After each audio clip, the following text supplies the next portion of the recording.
Olá! Estamos começando mais um episódio do podcast do Videogame Cósmico e hoje o assunto é impermanência. O nome que a gente deu para o episódio é Castelo de Cartas. Não dá para correr da impermanência.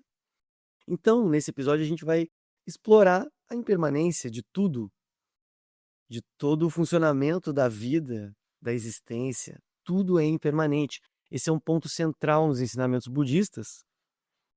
E é um ponto central porque é um ponto muito importante, é essencial a gente compreender a impermanência para a gente liberar a mente. A gente se fixa nas coisas, a gente congela as coisas e esse é o motivo pelo qual a gente sofre. Essa é a base do nosso sofrimento, é a fixação. Então, compreender a impermanência não apenas intelectualmente é o primeiro passo. Beleza, entender que tudo é impermanente. Isso é fácil de concordar. Agora, ver isso realmente, de fato, viver conforme essa verdade, percebendo a impermanência o tempo todo, isso são outros 500. Então, para isso, a gente tem os ensinamentos vastos, profundos sobre a impermanência, e é por isso que a gente pratica, por isso que a gente faz meditação, para a gente ver a impermanência de fato. Essa é uma distinção importante, galera. A compreensão intelectual não liberta a mente. Não liberta. Mas a gente estudando, usando a razão, usando o intelecto para estudar e tentar aplicar isso na prática, então a gente vai vendo a teoria e vai tentando ver no dia a dia. E a gente medita, né, que é um momento em que você foca em algum ponto específico, então a gente pode meditar sobre a impermanência, parar e perceber como tudo vai passando, os pensamentos, os sons. E no dia a dia a gente também vai fazendo essa prática, lembrando da impermanência, olhando, vendo as coisas passarem, até que a gente realize essa verdade da impermanência. E esse é um ponto base, primordial, para alcançar o nirvana, para alcançar a liberação da mente, a paz perfeita. Então, como apoio aqui para o nosso episódio de hoje, a gente vai usar o livro As Palavras do Meu Professor Perfeito, do Patrul Rinpoche, que é um grande mestre budista do século século XIX, nos anos lá de 1800, e é um grande mestre da escola Nyingma do budismo tibetano. E esse é um livro muito aclamado assim pelos praticantes budistas, pelos mestres, né?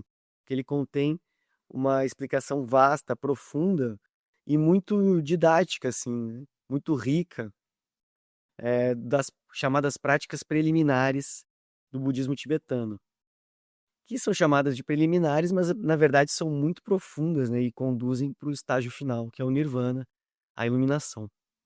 Mas são práticas que são necessárias assim para fazer a transformação da mente que a gente quer para alcançar a liberação. Então, eu e a Daphne, minha companheira aqui no Videogame Cósmico, a gente está estudando esse livro. Então a gente está fazendo a nossa prática com ele. A gente medita e aí a gente vai lendo o livro, vai conversando, vai comentando, depois medita mais um pouco. Esse é um método muito interessante do budismo, né? Que é o pensar, contemplar e repousar. Você vai misturando a meditação, o estudo dos ensinamentos, a reflexão sobre eles. Isso os mestres dizem que é um método que acelera o caminho. É um método muito rápido. Então a gente está estudando esse livro e a gente acabou de estudar o capítulo sobre a impermanência. É um dos primeiros capítulos, onde o Patrul Rinpoche ele vai explicando várias facetas da impermanência para a gente ir entendendo cada vez mais, de forma mais profunda, para a gente compreender e em algum momento a gente vê diretamente a impermanência, que é o nosso objetivo, né? É a base para a liberação da mente. Então eu separei alguns trechinhos aqui do livro, então eu vou pegar esses trechinhos e aí eu vou ler e vou comentando, certo? Essa vai ser a dinâmica do episódio. Espero que vocês gostem. Lembrando que assim, às vezes tem umas coisas meio duras, né? Então nesse tópico da impermanência vai ter coisas meio assim até chocantes, né? Meio pesadas. Mas a ideia não é deixar ninguém mal. Às vezes a gente posta alguma coisa assim sobre morte, sobre alguma coisa mais pesada, lá no Instagram, por exemplo, e aí vem a galera comentando, pô, isso aí me deixou mal. E é uma pena, assim, né? A gente não quer deixar ninguém mal. Porém, esses ensinamentos, eles são necessários, assim, pra gente sair do nosso torpor. A gente vive num torpor, galera. A gente vive numa ilusão completa, assim, do que é a vida, de quais são os objetivos interessantes da vida, né? Qual o sentido da existência. A gente vive numa confusão em relação a esses temas tão importantes. Então, esses ensinamentos que às vezes parecem duros, pesados, eles são essenciais para a gente começar a dissolver essas nossas ilusões, sabe? Esse castelo de cartas que a gente constrói o tempo todo, essa falsa segurança que a gente busca nas coisas comuns do mundo, na família, no trabalho, no dinheiro, nos amigos, nos relacionamentos, nos prazeres, nas experiências transitórias. Tudo isso são falsas seguranças, falsos refúgios e até mesmo falsas felicidades. Então, se a gente não estudar os ensinamentos mais duros que apontam para a verdadeira natureza dessas coisas todas, a gente continua preso, a gente não se liberta.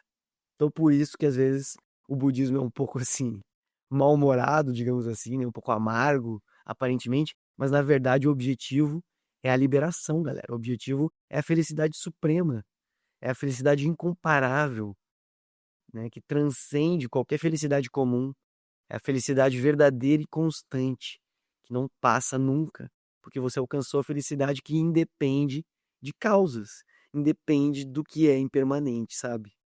Então, é pro nosso bem, né, que o Buda traz essas coisas às vezes um pouco mais ásperas. Então vamos lá, primeiro trechinho que eu separei aqui. Bom, é o capítulo A Impermanência da Vida. Aí eu vou só listar aqui as seções desse capítulo para a gente e fazer comentários muito breves, tá? Nessa parte. Então, a impermanência da vida. Ele começa com um versinho que é legal também, vou ler. É assim: ao ver estes três mundos como uma ilusão passageira, você deixou as preocupações desta vida para trás como um cuspe no chão. Ao aceitar todas as dificuldades, você seguiu os passos dos mestres do passado. Professor sem par, aos seus pés eu me prostro. Então, os três mundos aqui, o Buda classifica, né, o Sansara em três mundos. É o mundo do desejo, que é o que a gente está. O mundo da forma, que são experiências meditativas. São seres que alcançam experiências meditativas muito profundas e ficam imersos nessas experiências durante longos períodos, longuíssimos. E o reino da não forma, né, o mundo da não forma, que são experiências meditativas ainda mais profundas, né? É, experiências totalmente mentais, assim. Né? Aqui no verso ele fala, ao ver os três mundos como uma ilusão passageira, todas as experiências dos três mundos, inclusive todas as experiências dessa nossa vida, ilusão passageira, galera. Não é nada mais do que isso. Aí você deixou as preocupações desta vida para trás, como um cuspe no chão. Olha, olha a imagem, né? Um cuspe no chão.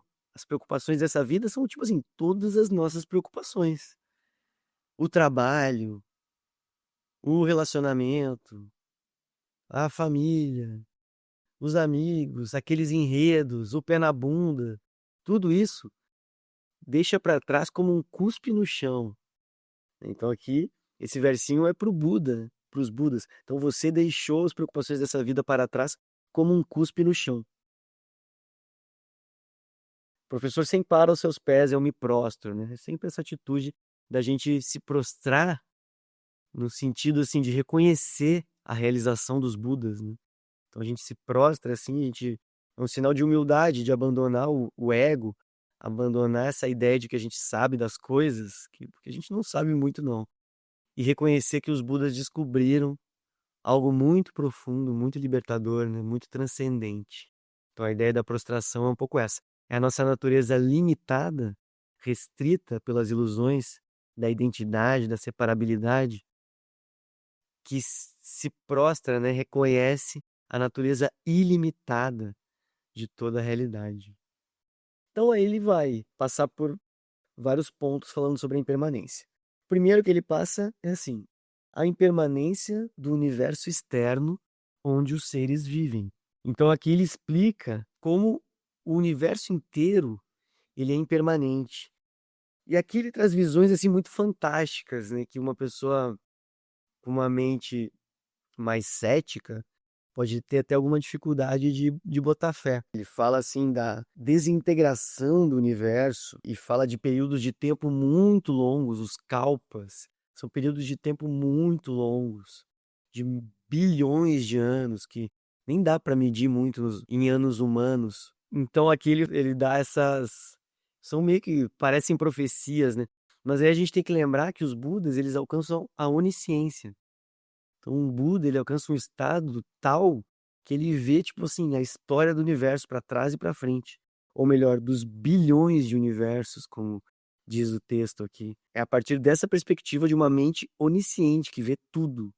Tipo assim, vê passado, presente e futuro. Que aí traz essa noção de que todos os bilhões de universos, eles vão se dissolver. Então, todos esses bilhões de universos, todos os mundos que tem neles, eles vão em algum momento se desintegrar. É isso que ele fala aqui nessa sessão, né? Segunda sessão, dentro do capítulo da impermanência. A impermanência dos seres que vivem no universo.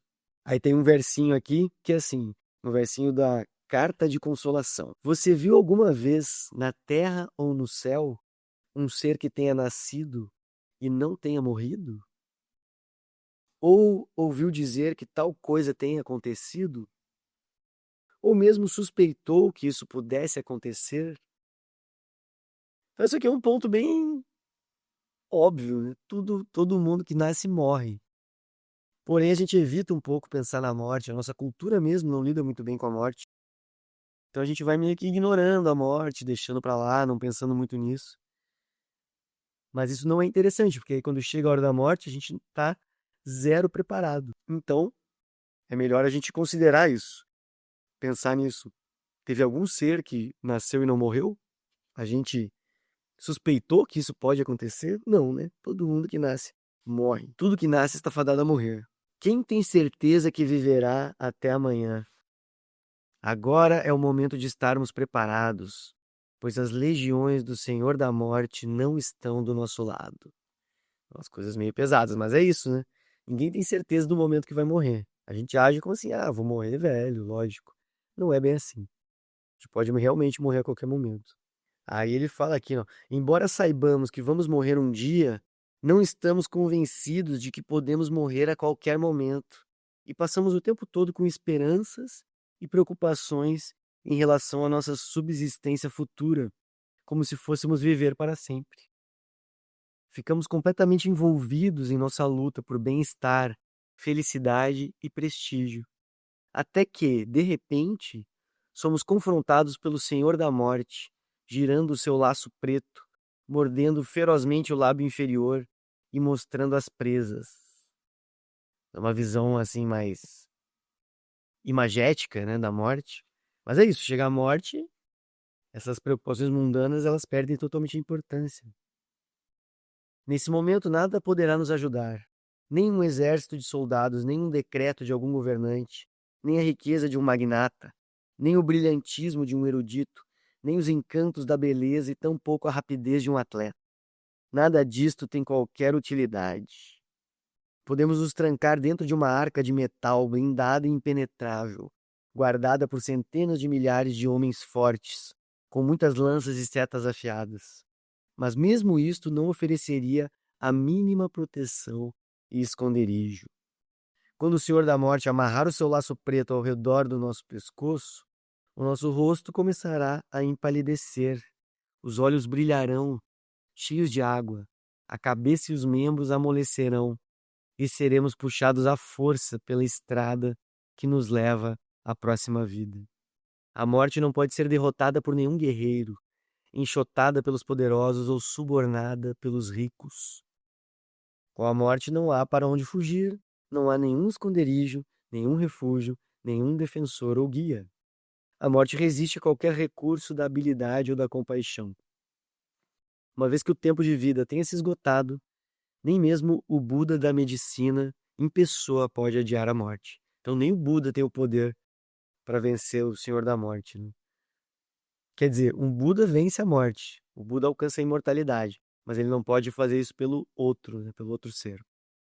Portanto, reflita sinceramente e medite sobre como é importante que deste momento em diante nunca mais nos entreguemos à preguiça e à procrastinação, mas pratiquemos o Dharma verdadeiro, a única coisa que certamente nos auxiliará no momento da morte. Então tá aqui o objetivo. Por que que a gente fica falando disso? Por que que o Buda ressalta esses pontos? É porque a gente precisa realmente entender que a parada, galera, é fazer prática, estudar e praticar, treinar a mente para a hora da morte, abandonar as preocupações mundanas. Essa é a ideia. Próxima sessão aqui é a impermanência dos seres sagrados. Aí aqui nesse trecho, ele vai citando vários seres sagrados, né? Os Budas, os seres iluminados, seres com realizações muito avançadas, né? Liberação da mente perfeita. E mesmo esses seres tão fantásticos que transcendem a experiência comum que a gente conhece, eles também desaparecem. Aqui ele dá um exemplo, ó. Uma vez, por exemplo, o Jetsun Milarepa, né, um grande mestre também do budismo tibetano, estava meditando em silêncio na caverna Nishankacha, no Nepal, quando um grupo de caçadores passou. Ao vê-lo ali sentado, eles perguntaram se ele era um homem ou um fantasma. Milarepa continuou imóvel, com o olhar fixo no espaço à sua frente, e não respondeu. Os caçadores dispararam contra ele uma saraivada de flechas envenenadas, mas nenhuma penetrou na sua pele. Eles o jogaram no rio e o atiraram da beira de um precipício, mas a cada vez lá estava ele de novo, sentado no mesmo lugar. Por fim, amontoaram lenha ao redor de Milarepa e atearam fogo, mas o fogo não o queimou. Existiram muitos seres que atingiram tais poderes, poderes fantásticos, né? Tipo assim, o cara ficou imortal, né? Milarepa é um Buda completo, iluminado, aí ele alcança esse tipo de poder, nada mais pode atingir ele. Mas em um determinado momento, todos eles decidiram demonstrar que tudo é impermanente, todos esses seres poderosos. E agora tudo que resta são suas histórias. Aí tem aqui uma explicação, né? Considera-se que tais seres estão além do nascimento e da morte. Eles transcenderam. Eles podem se manifestar em corpos e não morrer nunca. Entretanto, como o Buda Sakyamuni, né, o Buda histórico, eles ainda assim escolheram morrer para que os seres se lembrem da impermanência. Você vê a importância do negócio, né? Então, como a gente não pode ter certeza de quando esse corpo ilusório nosso se desintegrará, é importante que a partir desse exato momento nos inspiremos a ter pensamentos, palavras e ações que sejam sempre positivos. Lembrando-se disso, medite sobre a impermanência. Então, né, fazer boas ações de corpo, fala em mente é essencial a partir de agora, né, porque a gente vai criando condições melhores para praticar o Dharma. Item 4. A impermanência dos que estão em posição de poder. Aí tem um trechinho aqui, como diz o tesouro das qualidades, né, um texto. Até mesmo Brahma, Indra, Maheshwara e os monarcas universais não têm como se evadir do demônio da morte. Então aqui ele está citando grandes deuses, né, da tradição indiana, Brahma, Indra. E ele diz que nem mesmo esses deuses que vivem tempos muito longos, vivem muitos éons, né, tempos incompreensíveis para a nossa mente humana que opera nessa escala de tempo aqui nossa. Mesmo esses seres, eles não têm como escapar da morte, uma hora eles morrem também. Outro trechinho do texto, a Carta de Consolação. Grandes rishis, né, sábios, com os 5 poderes, podem voar alto e longe pelos céus, mas mesmo assim nunca alcançarão uma terra onde a imortalidade impere. E aqui no nosso mundo a gente tem os seres poderosos, né? Os grandes empresários, os caras das big techs, os caras das multinacionais, os bilionários, os governantes, presidentes, e a gente olha para essas pessoas e elas parecem assim, uau, tá no ápice, né? Porém, eles também vão morrer, todos vão morrer, todos nós. E esse poder, essa riqueza deles pode acabar mesmo dentro dessa vida. E muitas vezes acontece isso, a pessoa perde poder, perde dinheiro. Muito, né? Muitas vezes. E mesmo que ela mantenha isso até o final da vida, em algum nível, ela morre, não leva a nada. Então, todo o poder que a gente acumula numa vida, ele não serve de nada diante da morte. Importante a gente lembrar disso. Para quê? Para a gente focar no que importa, no Dharma, os ensinamentos que conduzem à liberação da mente, o treinamento que vai nos ajudar a, na hora da morte, em vez de cair numa próxima vida que talvez não seja muito favorável, e pode ser inclusive uma vida de sofrimento, né? Em algum dos reinos do Sansara, a gente pode alcançar o Nirvana na hora da morte. É uma hora muito propícia para alcançar a liberação da mente, né? Porque você deixa o corpo para trás, então a mente ela fica solta, ela fica mais livre. Então, se a gente tem o treinamento, se a gente está bem treinado, está com a mente afiada, a gente pode alcançar o Nirvana na hora da morte, se a gente não tiver alcançado durante a vida, que é o nosso objetivo número 1. Aí ele entra numa seção aqui, outros exemplos de impermanência. E aí ele vai falando, né, desse kalpa, né, desse éon que a gente está, mas falando o que vai acontecer, né? Que mesmo esse é um kalpa, é um éon afortunado, né? Se diz que vão aparecer 1000 Budas nesse éon. Como eu já falei, um kalpa é um período de tempo muito longo, que a gente não faz nem ideia, incomensurável, assim. Tem kalpas que não aparece nenhum Buda. Kalpas, assim, que não tem Buda, então os seres estão, em bom português, fudidos, né? Porque não tem Buda, não tem ensinamento, não tem como escapar do samsara. Tá preso lá num ciclo de sofrimento infinito. Mas nesse nosso kalpa que a gente está agora é o kalpa dos 1000 Budas, o kalpa afortunado. Então vão aparecer 1000 Budas. O nosso Buda, o Buda histórico, o Buda Sakyamuni, é o quarto Buda desses 1000. Esse número varia, às vezes é 1004, mas é por aí. Então, mesmo esse kalpa com 1000 Budas, que aí tem toda a descrição desses 1000 Budas, eu estou estudando esse sutra, que vai descrevendo o nome de cada Buda, o nome da cidade que ele vai nascer, o nome do pai, da mãe, do filho, dos discípulos ou das discípulas mais avançadas, quantos discípulos vai ter, enfim, tem uma descrição de cada um dos 1000, né? Dos 1000 Budas.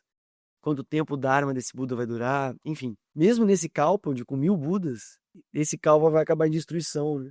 No fim do Kalpa, todo o universo ele se dissolve, assim. Esse é o ensinamento do Buda. Então, até mesmo nesta vasta escala, nada está além do alcance da impermanência. Olha o poder da impermanência, galera. Olha o poder. Então, os Budas, todos os bilhões de universos, eles vão se dissolver em algum momento. E depois brota outros bilhões de universos, né? É um ciclo meio infindável, aparentemente. Mas a impermanência pega tudo. Ele fala aqui para observar a mudança nas estações também. É um jeito clássico de observar a impermanência, muito bom. Você vê como tem o verão, aí vem o outono, as folhas começam a cair, vem o inverno, frio, vegetações, né, sofrendo ali. Depois vem primavera, tem o florescimento, aí vem o verão, auge, e depois volta para o outono e assim vai, né? Tudo que nasce é impermanente e está fadado a morrer. Tudo que é acumulado é impermanente e está fadado a acabar. Tudo que se une é impermanente e está fadado a se separar. Tudo que é construído é impermanente e está fadado a ruir. Tudo que acende é impermanente e está fadado a cair. Da mesma forma, também, amizade e inimizade, felicidade e sofrimento, bem e mal, todos os pensamentos que passam pela sua mente, tudo está sempre mudando. Então, galera, isso aqui a gente não costuma olhar, a gente age como se as coisas fossem permanentes. A gente começa um relacionamento, a gente pensa, bom, vou ficar com essa pessoa aqui para sempre. Obviamente, isso é claro. Quando a gente está apaixonado é assim, né? Isso é claro, vou ficar. É infinito isso aqui. Não vai acabar nunca. E aí tudo muda e acaba, uma hora acaba. Nem que seja com a morte do casal, uma hora acaba. Então tudo que é impermanente, tudo que nasce está fadando a morrer. Tudo que é acumulado acaba. Tudo que se une se separa. Os latidos das cachorrinhas, eles estão fadados a parar em algum momento, hein? Não tem latido para sempre. Nossas cães de guarda aqui muito ferozes. Tudo que se une se separa. Tudo que é construído cai, rui, né? Desmorona. E tudo que sobe desce, né? Então, galera, contemplar isso, pensar nisso é muito importante para a gente compreender de fato a impermanência.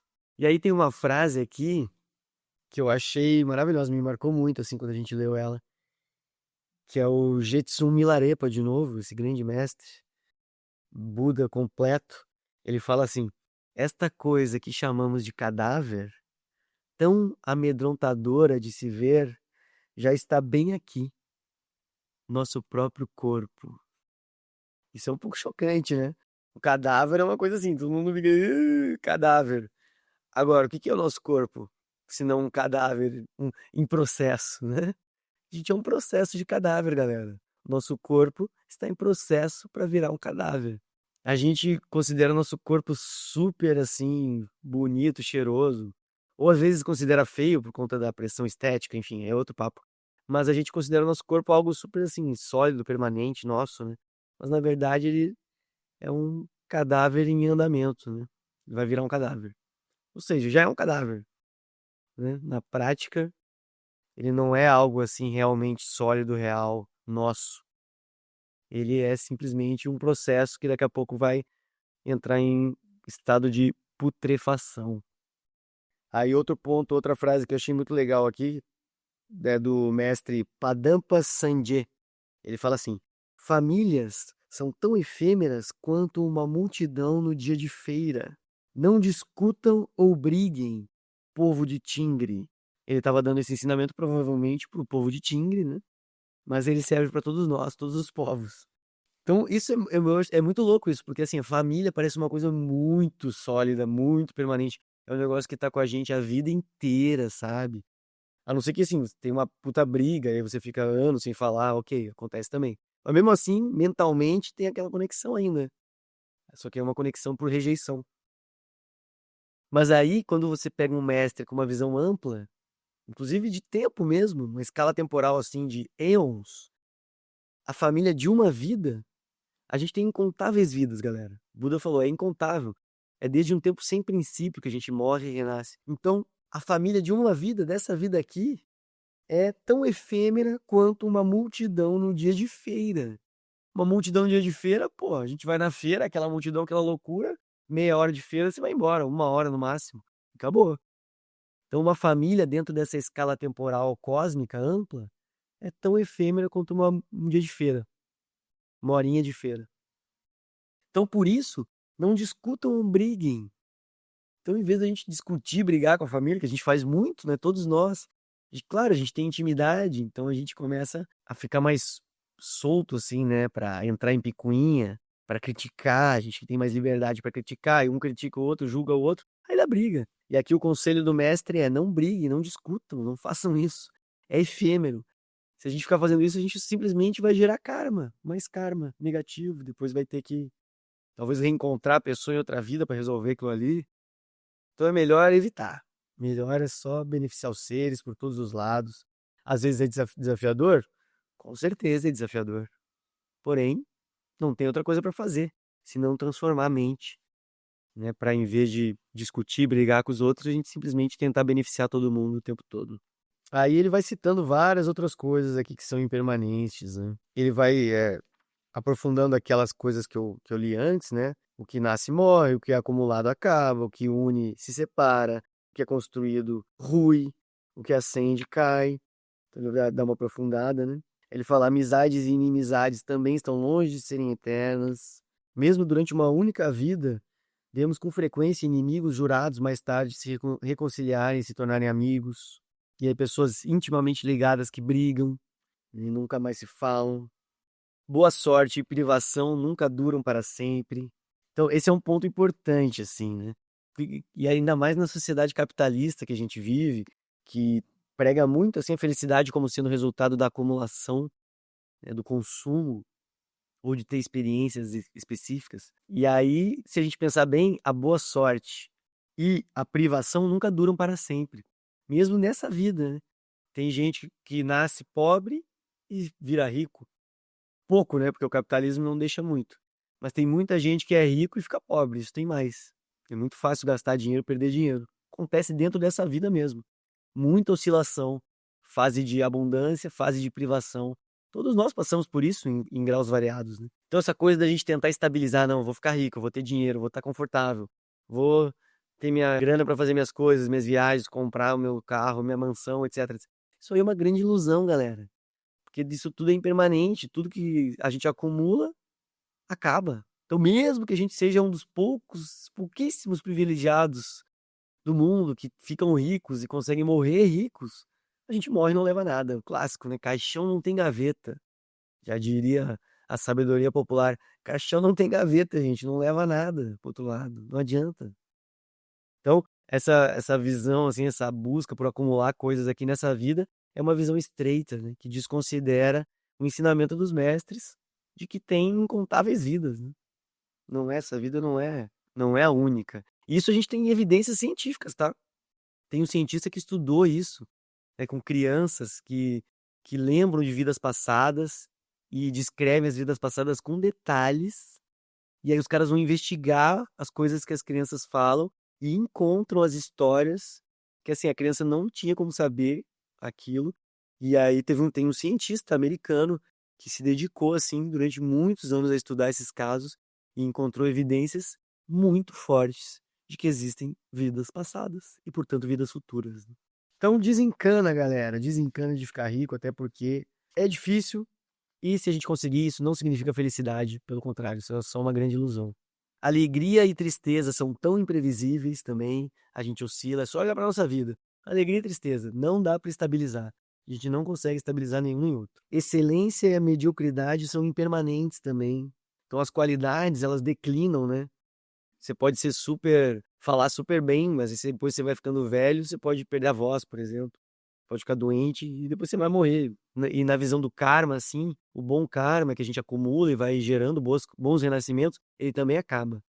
E aí a gente pode cair para um reino inferior, né? Os reinos dos infernos, do Sansara, por exemplo, que tem muito sofrimento. E são descritos aqui nesse livro também.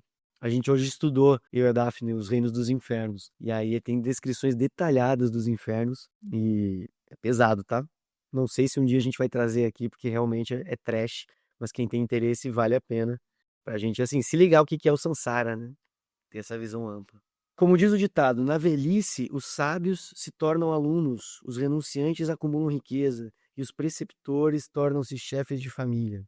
Aqui ele está falando, né, da vida religiosa budista, né?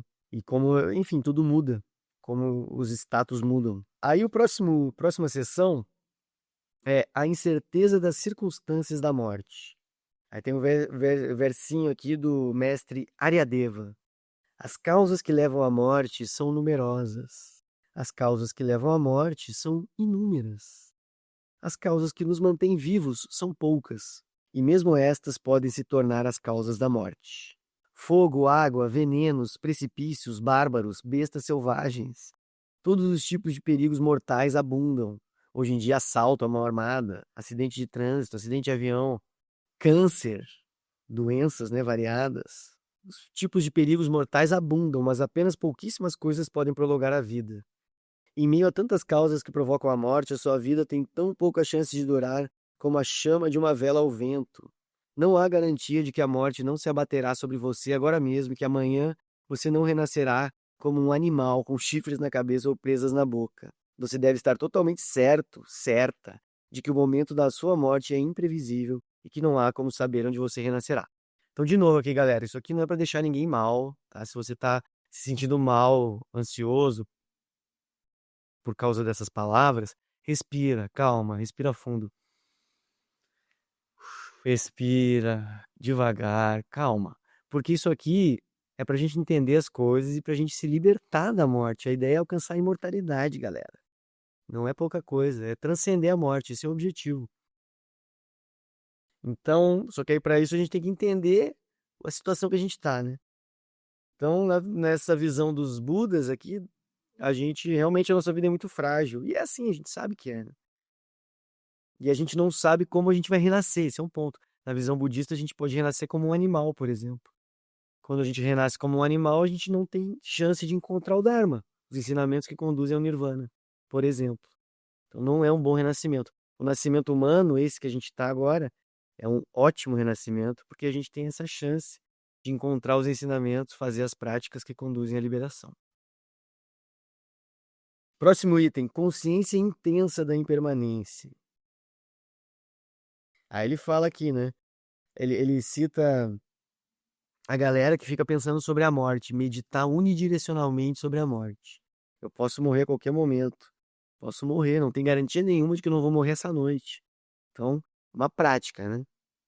Os praticantes fazem. E aí ele fala aqui, medite unicamente na morte, com seriedade, do fundo do coração.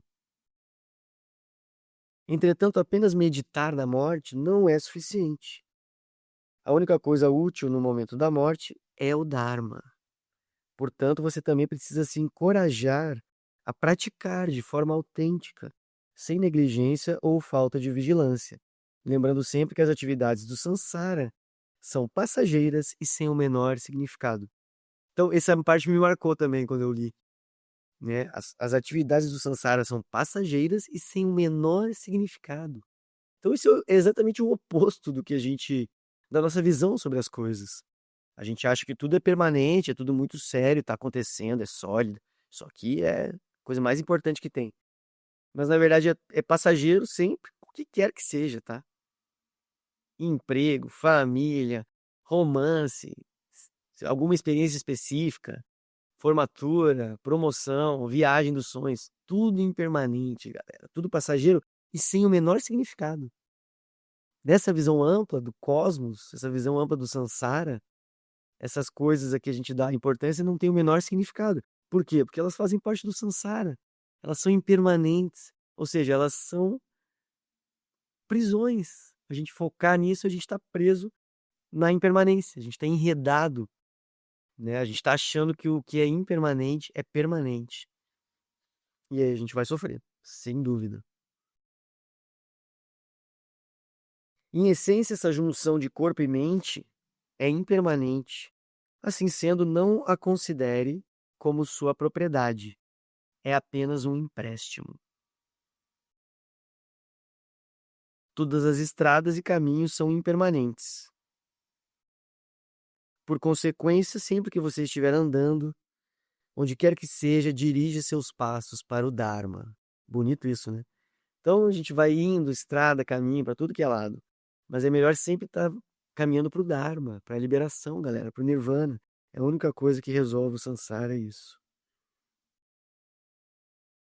Aí tem um versinho aqui do Jetsun Milarepa, aquele mestre que a gente já citou aqui. Ele fala assim: temendo a morte, fui às montanhas. Meditei continuamente sobre a imprevisível vinda da morte e conquistei a fortaleza da imutável natureza imortal. Agora perdi e superei todo o medo de morrer. Então, galera, isso aqui que é o foco. Isso aqui que é maravilhoso, entendeu? Então a gente tem o medo da morte, o medo nos apavora, né? Todos os nossos medos, eles têm, em algum nível, né, uma conexão com o medo da morte, assim. A gente tem medo de desaparecer, por isso que a gente tem medo de, sei lá, ser despedido, ser esquecido, né? Tomar um pé na bunda, etc. E claro, a gente tem medo de morrer. E aí o Milarepa foi para as montanhas e ficou meditando sobre a imprevisível vinda da morte. E aí ele alcançou a fortaleza da imutável natureza imortal. O que que ele está falando aqui, galera? A nossa consciência profunda, ela é imortal. Ela está além da morte. Então, o que nasce e morre são o nosso corpo e as nossas identidades. Mas a gente não é isso. A gente é exatamente essa natureza livre, essa consciência livre que cria as identidades, cria as realidades todas nas quais a gente opera. A gente é isso.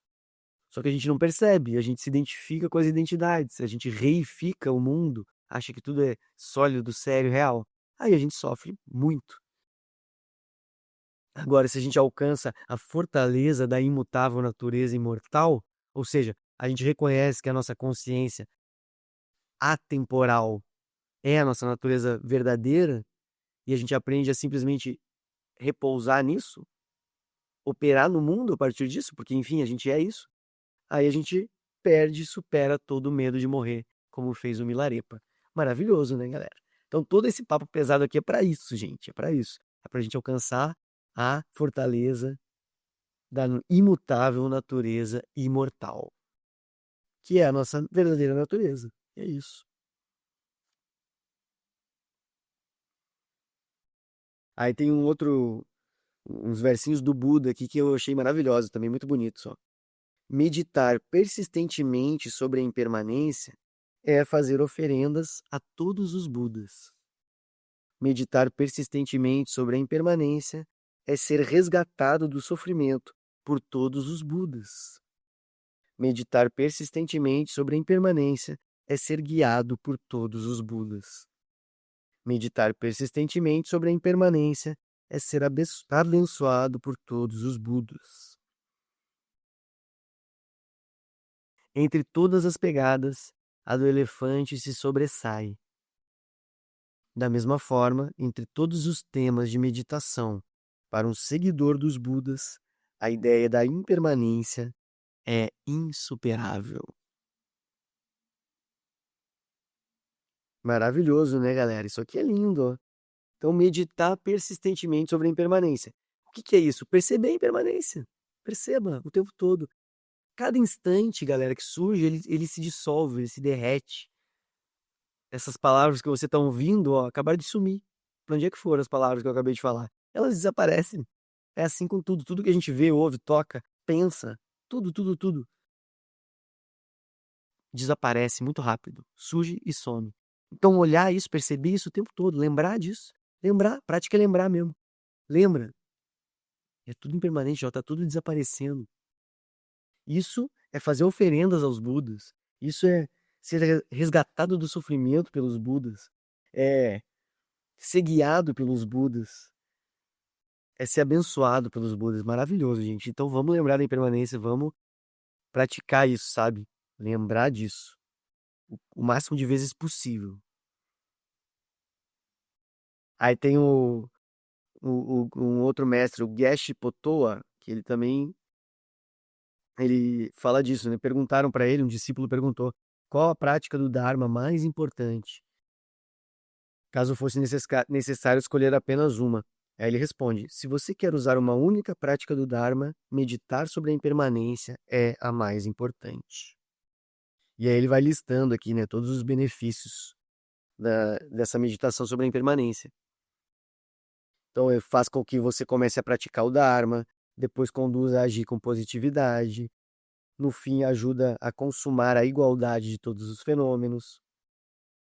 Aí faz com que você corte os laços com as coisas desta vida, depois conduz a eliminar todo o apego ao samsara, ajuda a adotar o caminho do nirvana, faz com que você desenvolva fé, depois conduz a diligência na prática, depois lhe ajuda a gerar sabedoria. No início ela faz com que você procure pelo Dharma, depois conduz à prática, depois ajuda a atingir o objetivo último.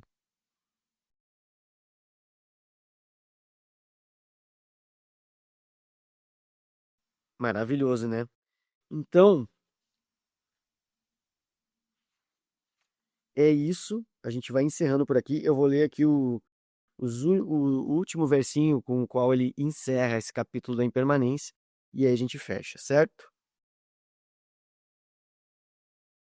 A impermanência está em todo lugar. No entanto, ainda penso que as coisas durarão. Cheguei ao portal da velhice. No entanto, ainda faço de conta que sou jovem. Abençoe a mim e a seres extraviados como eu, para que possamos compreender verdadeiramente a impermanência. Então aqui a gente está suplicando, né, para os Budas para nos abençoarem com essa compreensão. E aqui Tem mais um trechinho maravilhoso que eu não posso deixar de ler, que de novo o mestre Geshe Potawa,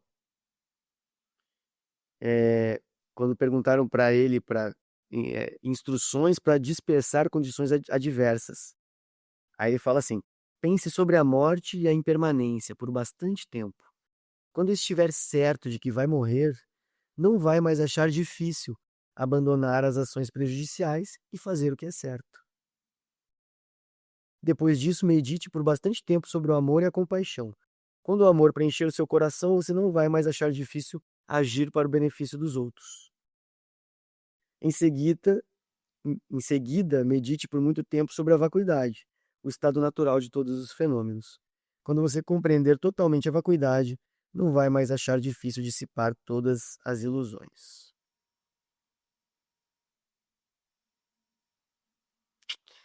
Então, com esses versos a gente encerra o nosso episódio. Bastante coisa, né, pra gente digerir. Eu mesmo aqui que tô lendo pela segunda vez isso aqui, de novo tô me sentindo impactado. Aqui eu li trechos selecionados, né?